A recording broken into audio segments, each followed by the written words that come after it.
कांग्रेस ने बढ़ा दी ओबीसी की टेंशन, आखिरी मौके पर हैदराबाद सीट से उतार दिया अपना प्रत्याशी।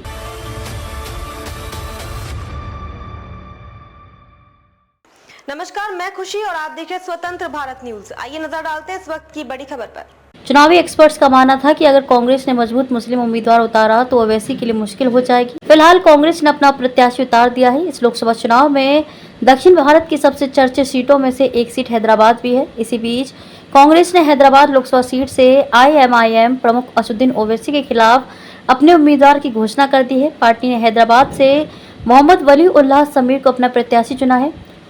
वली उल्लाह समीर हैदराबाद कांग्रेस कमेटी के अल्पसंख्यक विभाग के अध्यक्ष हैं। इस ऐलान के बाद ही चुनावी एक्सपर्ट नफा नुकसान के आकलन में जुट गए हैं। इसका बड़ा कारण ये भी है कि यहां से बीजेपी उम्मीदवार माधवी लता की भी काफी चर्चा है। असल में हैदराबाद सीट मुस्लिम बाहुल्य सीट है और यहां लंबे समय से ओवैसी परिवार का दबदबा रहा है। चुनावी एक्सपर्ट्स का मानना है कि अगर कांग्रेस ने मजबूत मुस्लिम उम्मीदवार उतारा तो ओवैसी के लिए मुश्किल हो जाएगी। फिलहाल कांग्रेस ने अपना प्रत्याशी उतार दिया है। अब देखना होगा कि चुनावी सवर में ये कदम किसके लिए फायदेमंद और नुकसानदेह साबित होने वाला है। सबसे चुनौतीपूर्ण सीटों में से एक ये बात सही है कि हैदराबाद संसदीय क्षेत्र दक्षिण भारत की सबसे चुनौतीपूर्ण सीटों में से एक है। वहां से ऑल इंडिया मजलिस-ए-इत्तेहादुल मुस्लिमीन के नेता असदुद्दीन ओवैसी ही सांसद हैं। जमीनी स्तर पर AIMIM प्रमुख की वहां मौजूद पकड़ मानी जाती है। असदुद्दीन ओवैसी ने इस सीट पर 2004 से लगातार 4 बार जीत हासिल की है। इस बार तो ओवैसी ने शुरू से काफी तगड़ी रणनीति अपनाई है। उन्होंने अपने साथ बैकअप के तौर पर अकबरुद्दीन ओवैसी का नामांकन भी कराया है।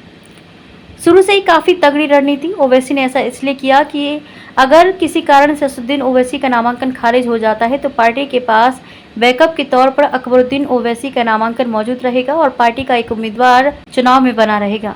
हैदराबाद लोकसभा सीट पर अब तक कुल 17 चुनाव हुए हैं, जिसमें अकेले ओवैसी परिवार ने 10 बार जीत हासिल की है। केवल 7 बार ही अन्य उम्मीदवारों को जीतने का मौका मिला है। असदुद्दीन ने 4 चुनाव जीते। हैदराबाद लोकसभा सीट पर 1980 में कांग्रेस को आखिरी बार जीत मिली थी। इसके अलग चुनाव में असदुद्दीन के पिता सलाहुद्दीन ओवैसी ने पहली बार कांग्रेस की जीत के सिलसिले को तोड़ा था। उसके बाद से किसी भी दल को लगातार जीत नहीं मिली। सलाहुद्दीन ने लगातार 6 चुनाव जीते और असदुद्दीन ने 4 चुनाव जीते। माधवी लता पर भरोसा। उधर बीजेपी ने इस बार तेज तर्रार माधवी लता पर भरोसा जताया है। माधवी प्रखर हिंदू नेता के साथ सामाजिक कार्यकर्ता के रूप में जानी जाती हैं। वे गौशाला चलाती हैं, साथ ही स्लम बस्तियों की मुस्लिम महिलाओं की भी मदद करती हैं। शुरू से ही वे ओवैसी पर हमलावर हैं। अब देखना होगा कि चुनावी समर किस तरह से आगे बढ़ता है। खबरों में अब तक के लिए बस इतना ही। फिर होगी आपसे मुलाकात ऐसी ही एक और बड़ी खबर के साथ। तब तक के लिए नमस्कार और देखते रहिए स्वतंत्र भारत न्यूज।